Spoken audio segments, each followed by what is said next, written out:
Please join me in the Pledge of Allegiance. I pledge allegiance to the flag of the United States of America and to the republic for which it stands, one nation, under God, indivisible, with liberty and justice for all.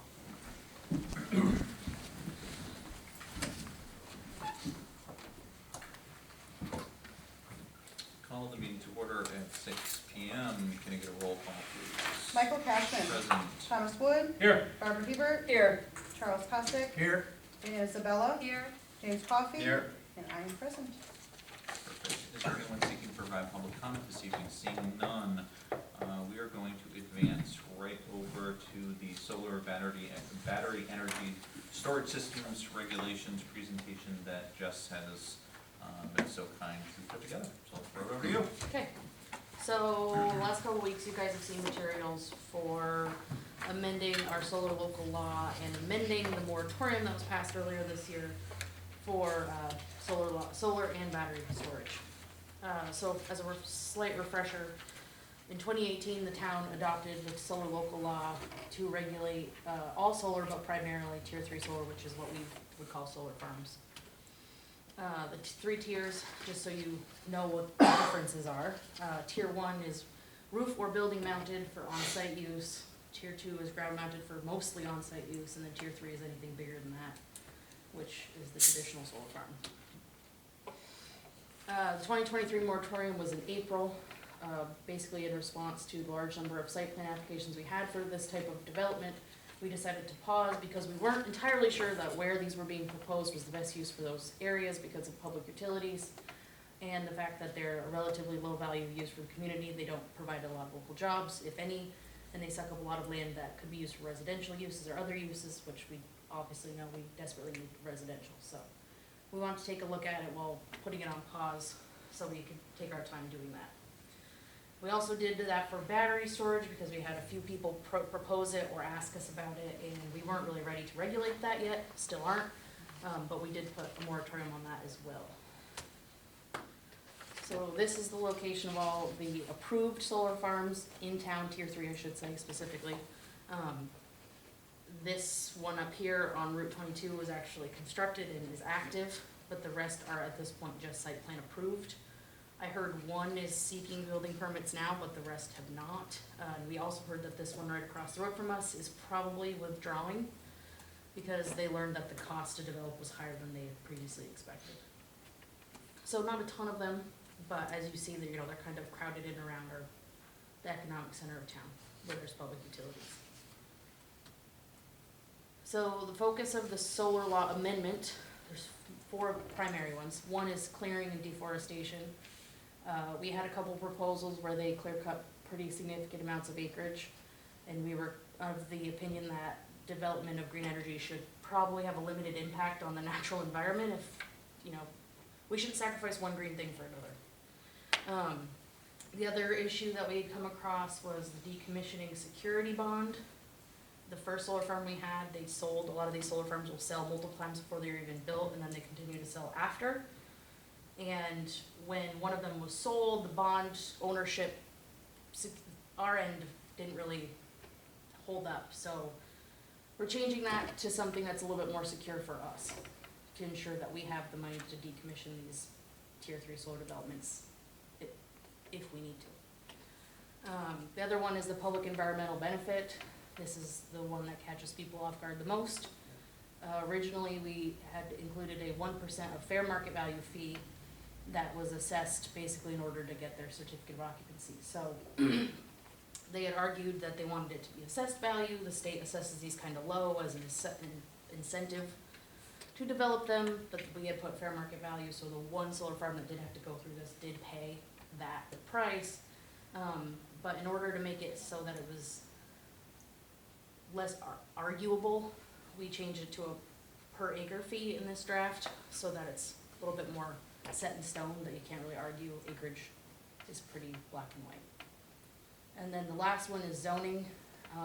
The original one allowed it in R2, MH, and A1. We changed MH to R5 in 2021 with that zoning rewrite, just for language sake.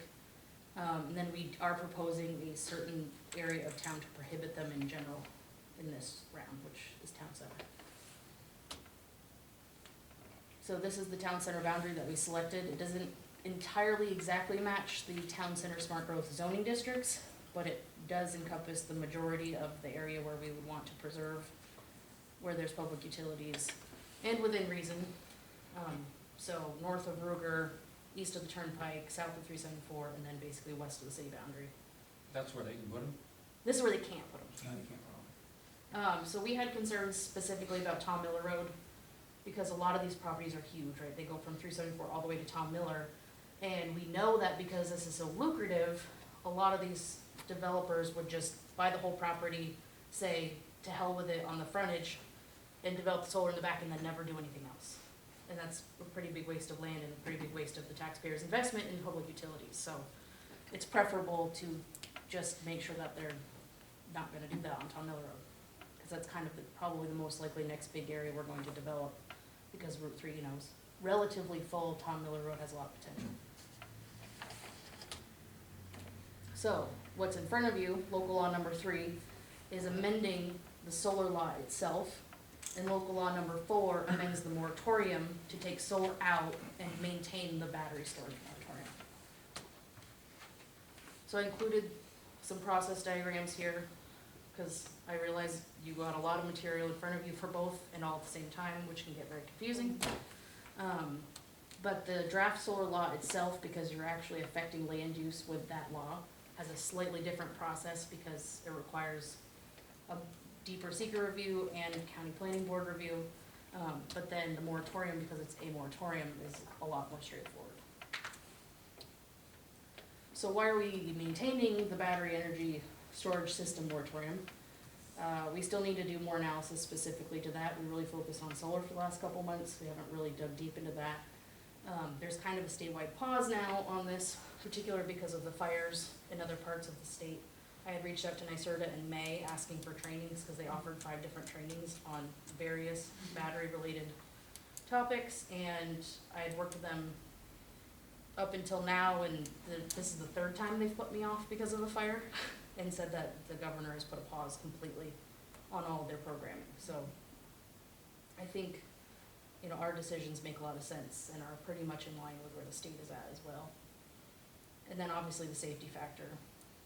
We want to make sure that we not only follow what the state wants, but that we're doing the safest thing for the town. And that's it. Thank you, Jess. How many of the ones that are in process are where it's water and sewer already? So there's water near Walsall Extension, and it goes to the doctor's office on the right-hand side of the road. So these 2 Yeah. military turnpike ones do have public water. Banker Road, there's public water at the end of Banker Road, and then obviously on both sides of this one. And then Ruger has public water and public sewer, but they're both Benny Blake, so they're not quite frontage. They sit a little bit off the road, but it's still in the district. Tom, the one thing that I would toss in here for additional context is, well, it wasn't the only thing that inspired this. When the storage moratorium was conducted, a similar review for, kind of impact in the zone, so on and so forth. But the storage in these really have kind of some unique characteristics to it. Jess, could you show the town center map? So, I guess an important thing is we also realized when we were regulating this by zone and saying it's allowed in, A1, R5, and R2, that didn't quite match up with all the area that we wanted to protect, because a lot of R2, for example, doesn't have public water and sewer, but some of it does. Which is why we chose to propose another boundary that we'll call town center, because it decouples itself from specific zones and instead identifies a geographic area that we thought most important to protect, because that area has the densest infrastructure. So it allowed us to not pick a zone, but a total geographic area of protection. And that's why what we'll call town center doesn't necessarily perfectly align with the town center zoning that, you know, we've worked with in the past, they're really two separate things. There's town center and then the new zoning we adopted in certain areas, but, for example, when Jess mentioned Tom Miller Road, if we had only adopted the, new smart growth zones, it would only go halfway up towards 374, and then you'd be able to have solar farms again in areas where there's public water, public sewer, natural gas, and our new road network that we had proposed. So that's why it went all the way to 374. Does Military Turnpike go all the way to Scholar Falls? No, but You mean the utilities? What's that? I don't know where the utilities end on here. the utilities go all the way to Scholar Falls. I Does think it go that's to what- the dam, or? The water On the other goes. side, it comes from the backside. I mean, where are you gonna put one in there? I mean, that's all residential. You won't, because we would, the amount of land wouldn't be available. Okay. Yeah, I don't think any of the properties in Treadwell's Mills are really big enough, except maybe for a micro one, and even then, I don't think, they're not really looking, And they're again, not this looking is, for that. and this is not preventing the rooftop Right. residential solar. Right, those are available anyway. Those are- three. That's a No, different no, tier too. And the airport property already is zoned for not solar. The old airport is. The old, that's what I Right, mean, the yes. old airport, it's Yeah. already zoned to If- not have solar, right? And we're good, we would be good over to the Banker Road also? As far as zoned, I mean, if we stop it at the Turnpike, I would be a little bit concerned about the space from here out, also to the Turnpike. There's a lot of, Well, so it's not allowed in the IP Which is this pink blob right here, or the Okay. NC. which is this green. So Okay. really, there's There's not a only a lot of couple opportunity. properties in and there. that's my only question. I Yeah. just wanna make sure that we're protecting this portion also. And what we heard and the reason why that Banker Road one that I talked about, if I go back to the list of them. As we know from the electrification study, the Banker Road area is pretty deficient Right. with Yeah. infrastructure. It's right on a nice point. So this, NICEAG told these folks, like, you're gonna have a $2 million extra cost in order to upgrade the infrastructure to do this development, so I would assume that most of those neighboring properties would have the same exact problem. Yeah, because if you look at their map, when we looked at it, it's like that all around. Military Turnpike, north, does that go all the way to Beatontown, or is it allowed in that? It would be allowed north of basically Walls Hill Extension up is allowed. So kind of the easiest way to look at it is the black boundary. Within that, 0 solar farms. Outside of that, it would be allowed in the light yellow and the dark the tan. Oh, Outside of that, but only where there's sufficient grid connectivity, acreage, and that's what these projects are, really running into is we could, in theory, have the whole town zoned, for solar, and maybe we won't see another one because of just the grid capacity itself. We also heard that they're incentivizing it other places in the state, because our counties, not in the town, but in our county, we have kind of a saturation of solar farms, specifically in the northern half of the county. So they're only paying, I think they said 7 cents a kilowatt for farms up here, but they're paying 30 cents a kilowatt in other parts of the state, so there's not necessarily a ton of incentive to develop solar here compared to what there was at the beginning. Do some people do just the battery storage, or is that, Yes. so you don't have to have a solar farm to have battery storage? Right. Oh, And there's lots of conversation in the state that, one may not be surprised if there's a larger statewide moratorium-ish approach to this. So this puts us in a good position right now, and we'll see what the state does and react accordingly. And another reason why we believe that the battery energy storage system should be decoupled from us considering solar is because you asked a good question. They really aren't one and the same.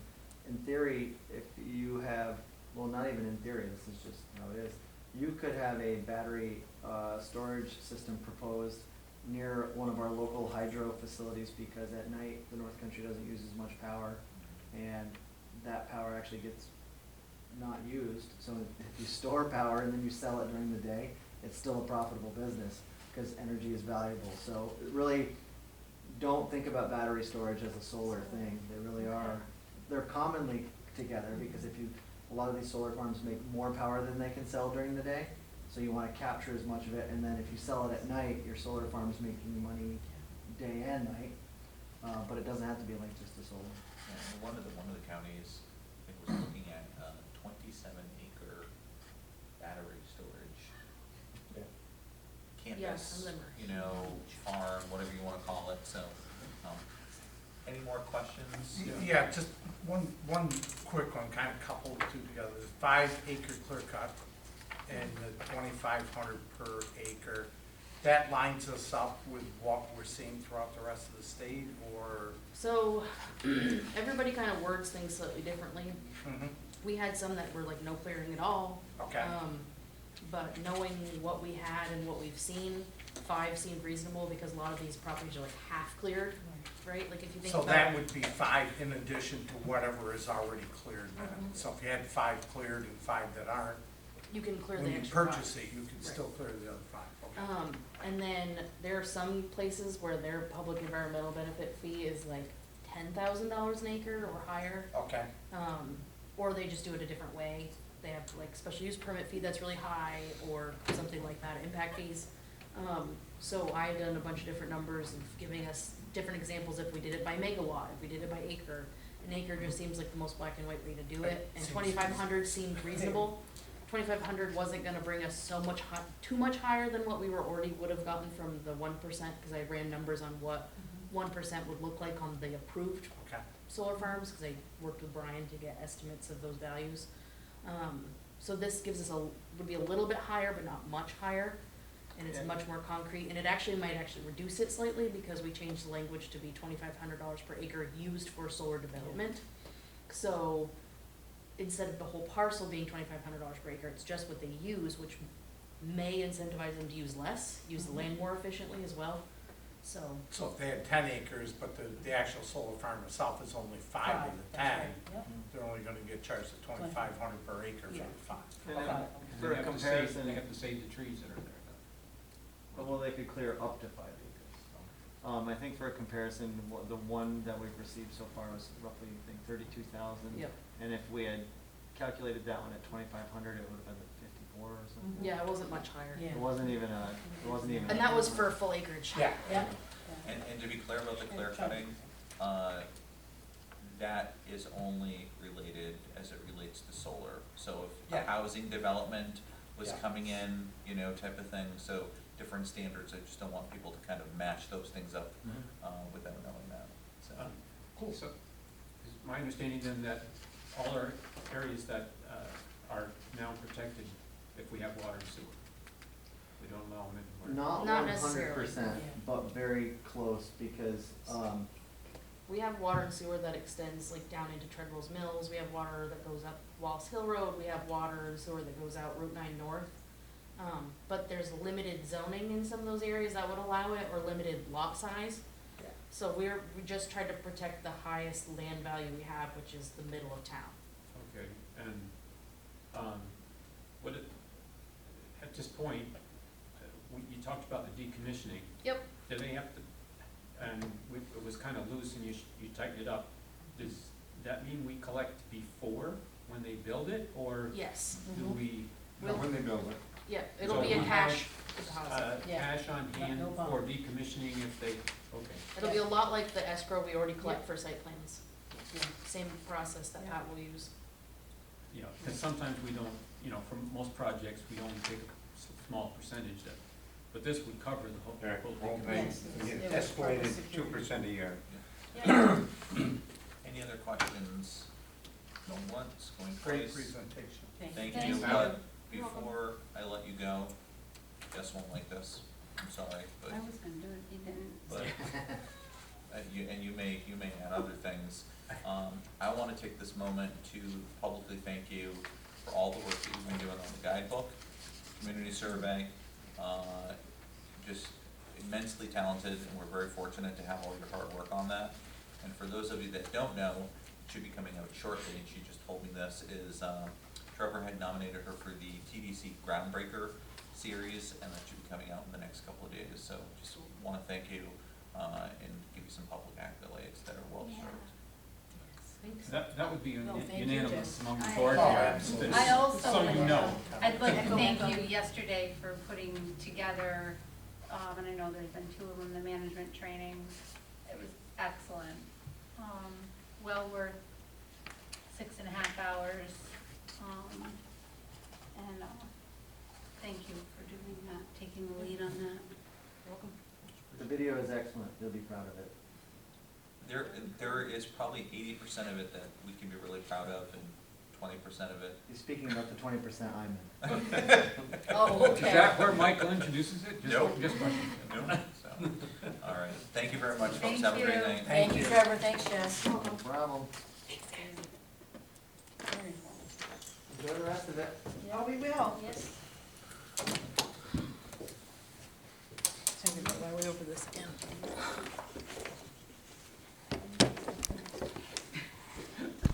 Yeah.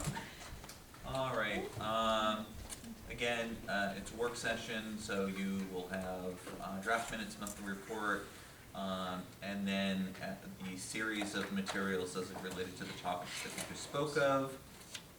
Are there any committee reports this evening?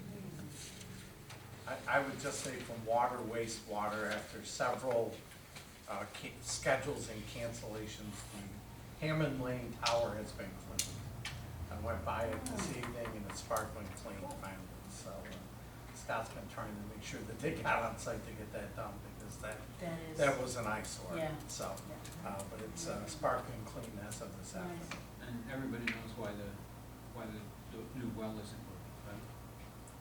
Well, it's not that it's not working, is we're waiting for a piece of equipment to come back, that didn't, because it's not on board yet, they were in the Yeah, process of that, so. there was a pump issue, it's a warranty Okay. issue. Yep. So, Luck Brothers is working with the manufacturer to get the pump And back in place. But it has to be made Yeah, individually for us, so. yeah. Okay. I just wanna go back for a moment, I was gonna bring this up, but I wanted to give them an opportunity to get out of here in a timely fashion. Dana hit the nail on the head on the training. Also wanna thank Scott Stoddard for doing a training for us. We really, over the last couple of years, have been focusing in on a lot of good training for our employees, doing some emergency and safety related stuff. But this, just putting out into the public domain that anyone that visits, if there is a fire alarm, if you're here for a committee meeting, et cetera, we're gonna be putting some materials together for each of the, well, they're staffed, but ZBA's, planning board, you know, so on and so forth, that there is a public assembly location at the back corner of the lot with the court side. We just want people to know that, so, we'll be putting some materials together for visitors and such, so.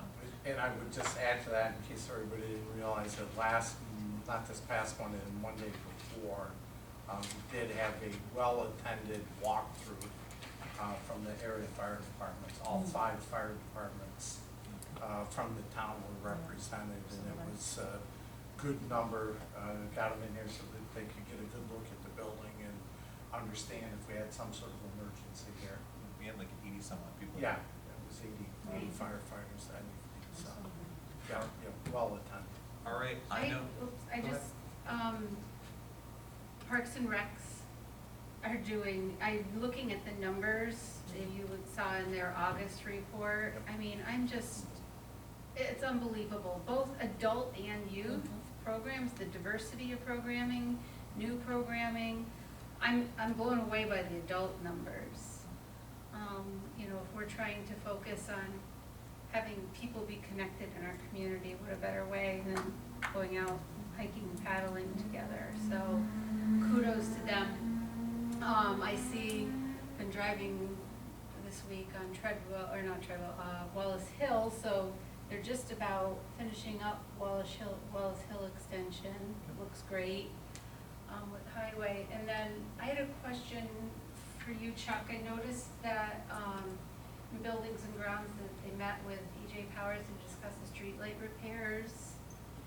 Where are we at with streetlights and how? Actually, Michael and I had a conference call with EJ Powers and, New York State Power Authority Monday afternoon, correct? Yes. This week. Yeah, we were on a call with them Monday this week. Michael and I have both been given access to the management system so we can see what lights are out. They're mobilizing, we'll have trucks in the town either the 10th and the 11th or the following week, the 17th and the 18th. We're working on a list. There's probably 45 lights on that list, 50 right in that neighborhood. We're gonna have to help identify before they get here whether that light's on. If it's on, then it's a communication problem with them. So I think we should have a much better handle on it, have it kind of back under control by the end of October. Yeah, and just to be clear, it was known that they go through a period where they check on the nodes. Yeah. So that was an anticipated thing.